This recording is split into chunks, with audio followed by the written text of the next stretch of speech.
Hi guys, today we're going to be doing a full tour of Beijing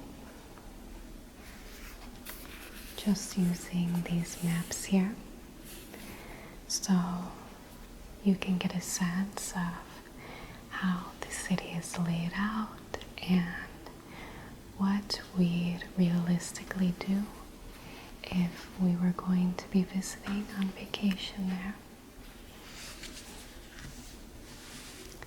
So let me start by opening up these maps so we can get a closer look. We're going to be using two different maps. This one shows more of a larger scale and it includes the Great Wall. And this one's going to be closer up and we get a lot of close-up views of some of the places we're going to be visiting.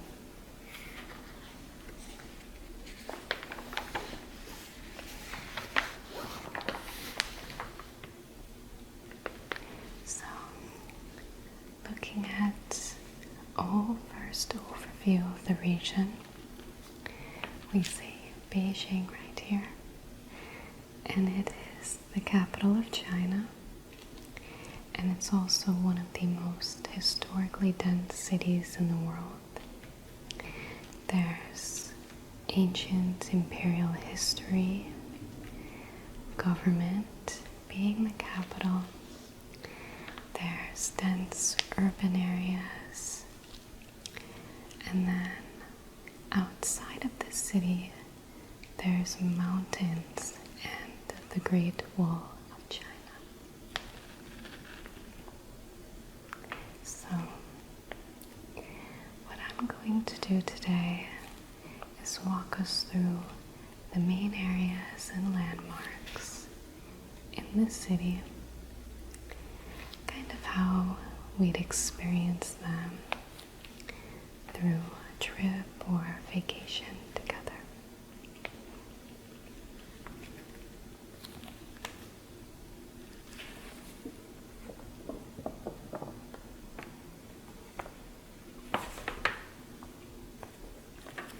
So first, just to orient you,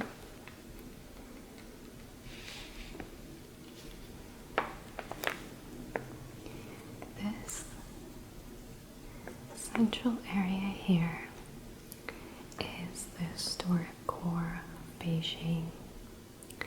A lot of major landmarks are clustered right around here. Beijing overall is designed with a series of ring roads. So you'll see these large loops going around the city. And most of the most important tourist sites are inside the second and third rings. Historically, Beijing was planned very deliberately. A lot of the city follows a north and south axis, especially the imperial areas. That idea of symmetry and order shows up repeatedly throughout the city's architecture.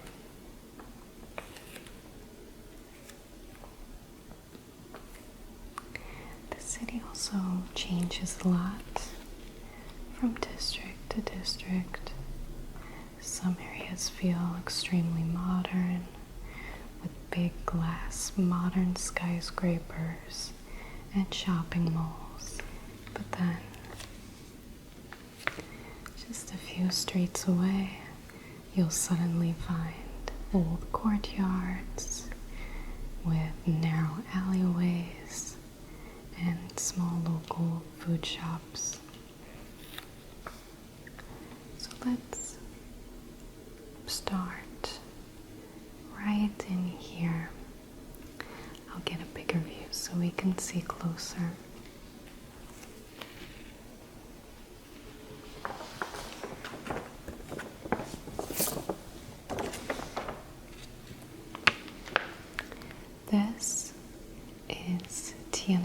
square.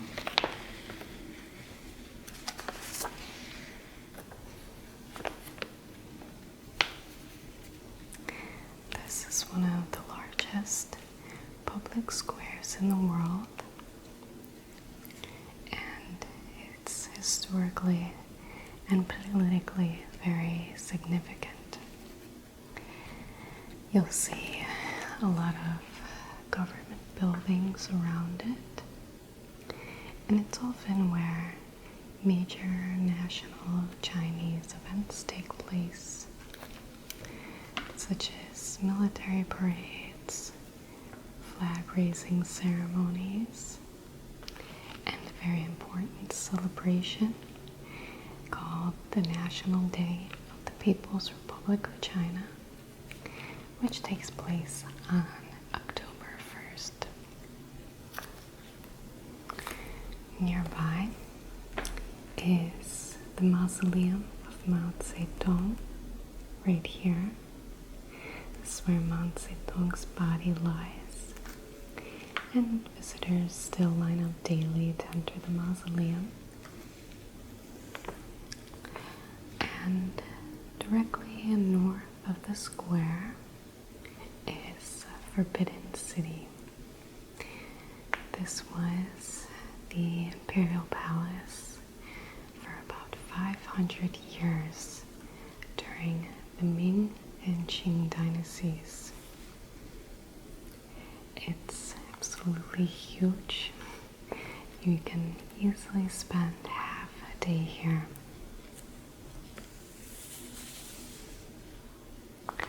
The palace complex contains nearly 1,000 surviving buildings and was designed as the political and ceremonial center of Imperial China. Let's get a closer look. Here we go. It's arranged in a very strict, symmetrical layout, so you can see, which reflects traditional Chinese imperial design. The emperor lived and ruled from here, completely separated from the outside world. At the southern edge, we begin at the Meridian Gate.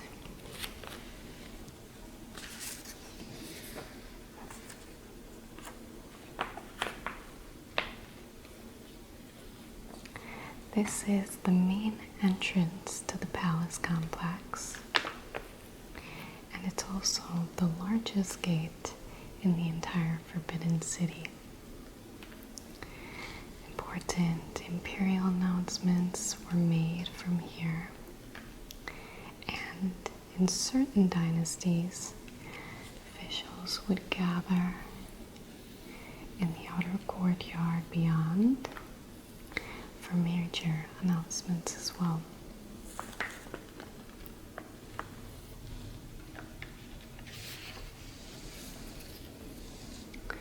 Moving north into the middle, we see the most important structure in the entire complex, the Hall of Supreme Harmony. This is the largest and most ceremonial hall in the Forbidden City. It was used for the most major imperial events, such as coronations, ceremonies, imperial weddings, and formal appointments of high officials. Now, we pass through one of the key dividing points in the entire palace complex, which is the Gate of Heavenly Purity, right here. This gate marks the boundary between the public space and the private residential life. So as you can see, moving from the south to the north, through the Forbidden City, we move through a very clear progression from the public ceremonial authority, the Meridian Gate, Hall of Supreme Authority, and everything around here, to more administrative and political and also residential areas, the inner court, and finally to very quiet and closed garden space at the very top of the complex. One interesting detail is that the palace was designed with very few trees in the main ceremonial courtyards.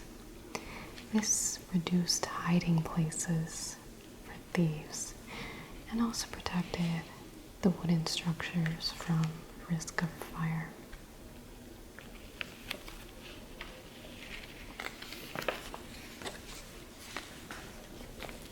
Taking a little bit of a wider viewpoint, we can see that right above the Forbidden City, right here, we have Jinshin Park. This is actually one of the best viewpoints in the city. You can climb up the hill and look directly down over the Forbidden City, which gives a full view of that symmetrical design and layout we talked about.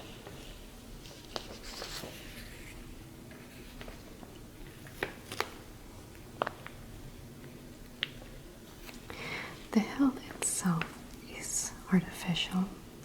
It was created using earth excavated from the moat surrounding the Forbidden City. You can see the moat here.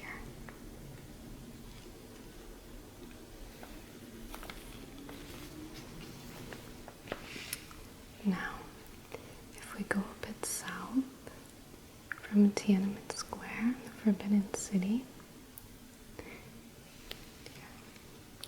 we'll find the Temple of Heaven.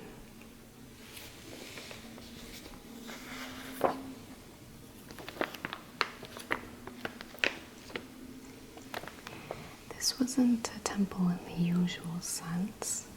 It was actually where emperors perform rituals to pray for good harvests.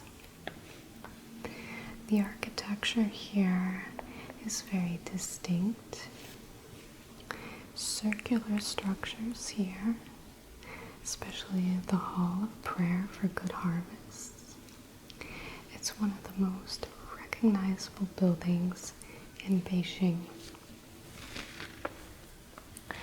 Overall, the circular design symbolizes heaven, while the square-shaped foundations represented earth, reflecting sort of the traditional Chinese cosmology of the time.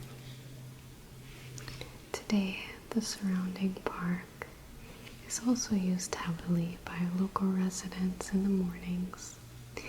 People gathered there to practice Tai Chi, dance, sing, or play traditional instruments.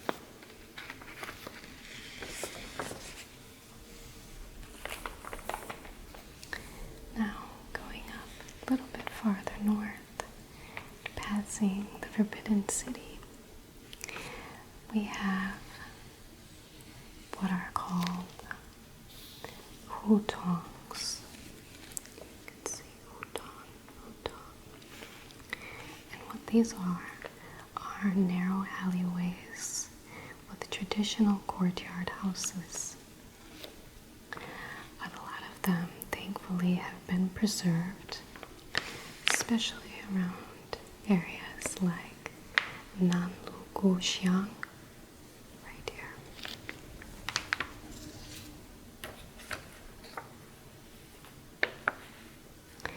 Walking through them gives you a sense of what everyday life used to look like in old Beijing. Some are very touristy now, but others are still residential.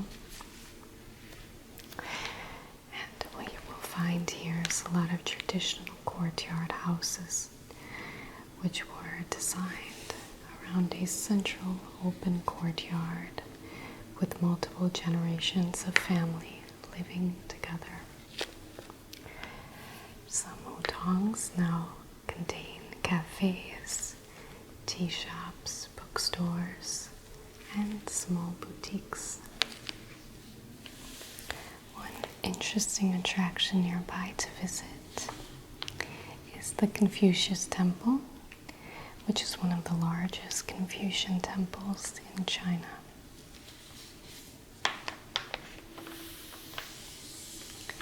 Now, if we move pretty far northwest, here we have the Summer Palace.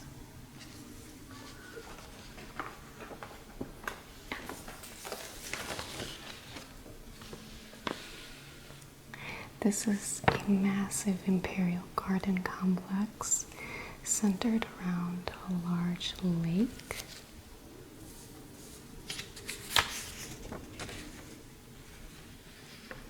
It was used as a retreat from the main city during the summer. You've got pavilions, long corridors, bridges. It's very, very scenic and very open compared to the dense city center. So if we do a tour, we start at the main entrance, just the East Palace Gate. This is the primary formal entrance into the complex.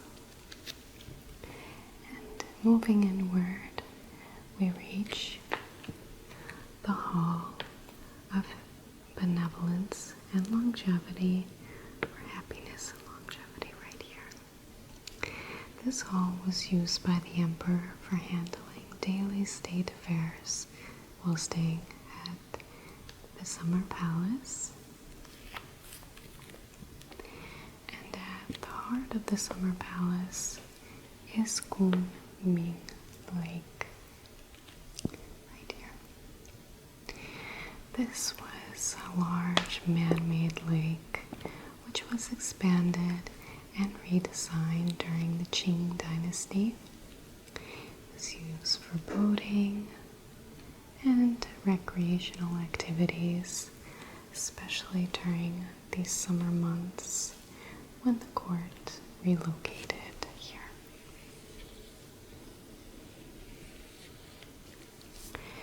Rising behind the lake is Longevity Hill. This hill is a key natural and architectural anchor of the entire complex. And on the hillside stands the most iconic structure, the Tower of Buddhist Fragrance, just right here. This is a large multi-story Buddhist-style pavilion. It was used for religious ceremonies and imperial offerings as well. Architecturally, it completely dominates the entire site and can be seen from almost anywhere around the lake. So let's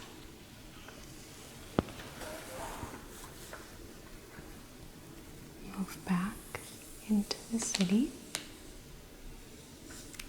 And right here we have the Beijing Zoo. This is where we can see giant pandas, which are native to China. That's usually one of the main draws of going there.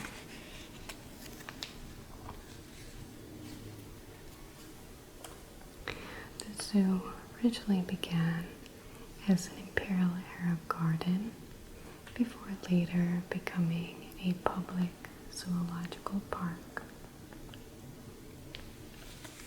Now, Beijing also has a very modern side to it, beyond all those major imperial landmarks. One big modern destination is all the way on the east side over here. It's the 798 Art District. This area originally was a complex of socialist area factories, but it later transformed into an arts district filled with galleries, cafes, bookstores, and art installations. Here we'll find contemporary Chinese art alongside preserved industrial architecture. And if we go back to the center, close to the Forbidden City, we can find another modern landmark.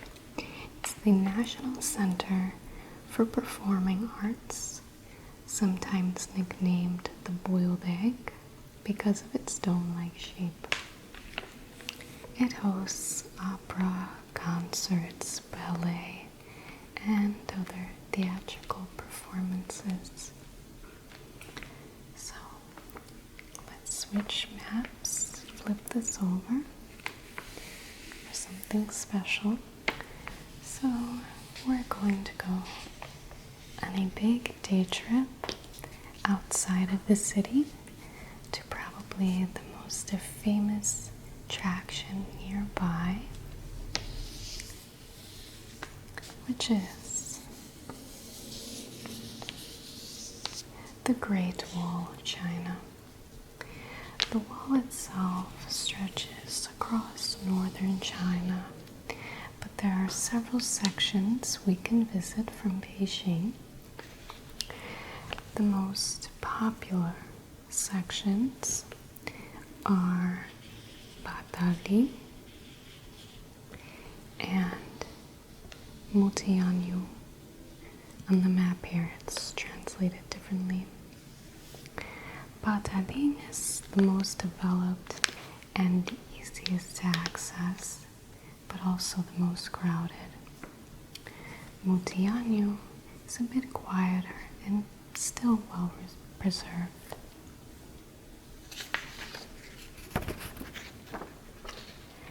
At Bataling, we can visit the Great Wall Museum. This museum is located near the entrance area and provides historical context for the entire structure. It's very interesting. It covers the construction history of the Great Wall across different dynasties, as well as the military purpose of the wall as a defensive system and the engineering methods used to build it across such difficult terrain. And we'll also learn about the role of the signal towers and garrisons along the wall. We can also ride the North Cableway, which will take us up to higher sections of the wall.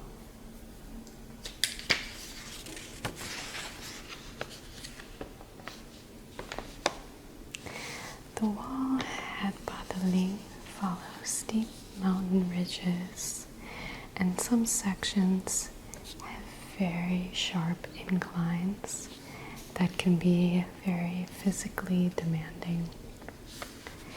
And this is usually a full day trip because we have to leave the city for it.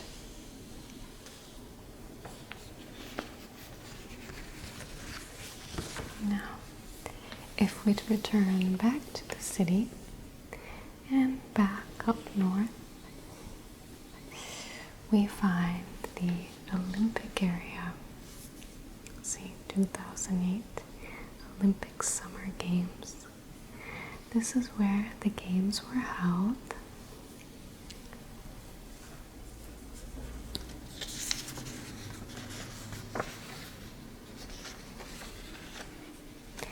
you'll see structures like the Bird's Nest Stadium and the Water Cube up here.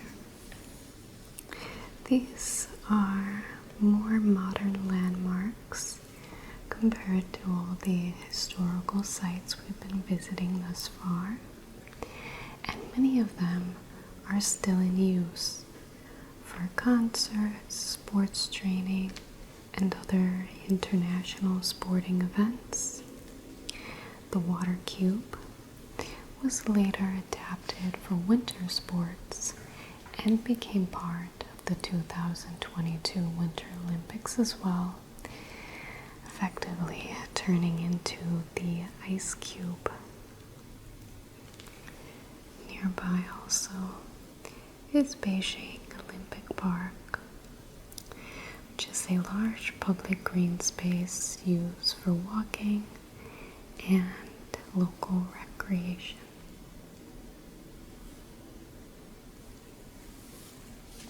Now, let's head back towards the center. Now back by Tiananmen Square, we can walk just a couple blocks east and you'll find the Wang Fu Jing area. This is one of the main shopping streets in Beijing. We'll find malls, restaurants, and street food.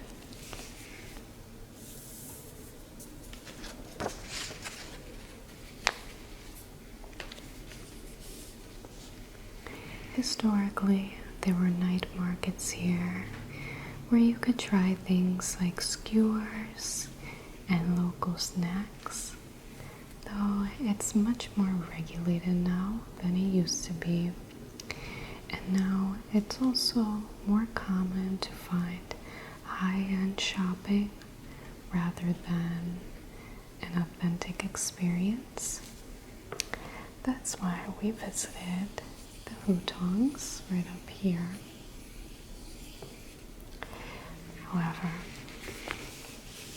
one famous store here is the Wang Fu Jing bookstore, which has operated for decades and is the largest bookstore in Beijing.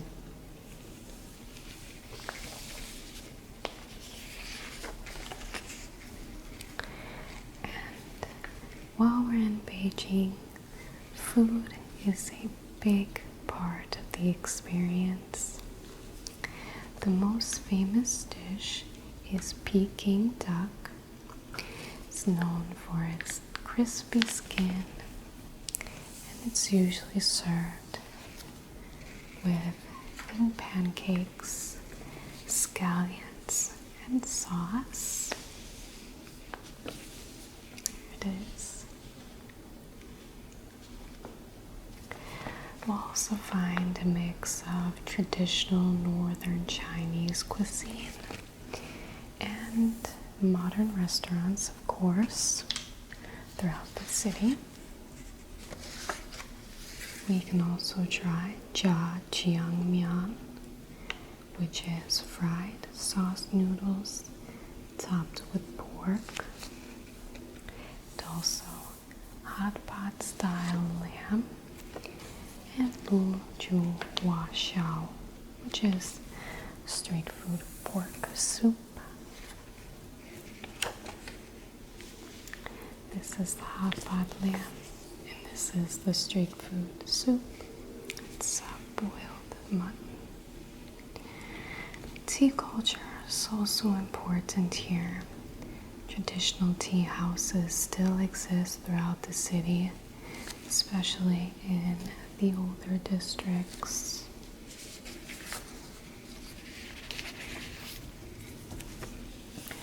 Getting around Beijing is pretty straightforward. The subway system is extensive. You can see here's a bunch of stops, and it covers most of the major tourist sites. It's usually the easiest way to move between areas. taxis and ride apps are also common, but we'll keep in mind that traffic can be heavy, especially during peak hours. There's also high-speed rail connections from Beijing to many other major cities across China. So if we want to take a trip outside of Beijing, we can also do that.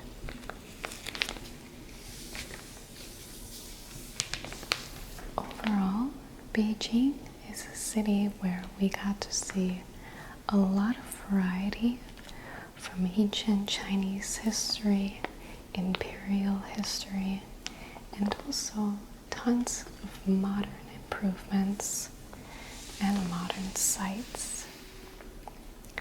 Kind of a mix of all of that. A lot of things are layered, like the Beijing Zoo being imperial gardens converted to a modern zoological park. So I hope you enjoyed our trip around Beijing.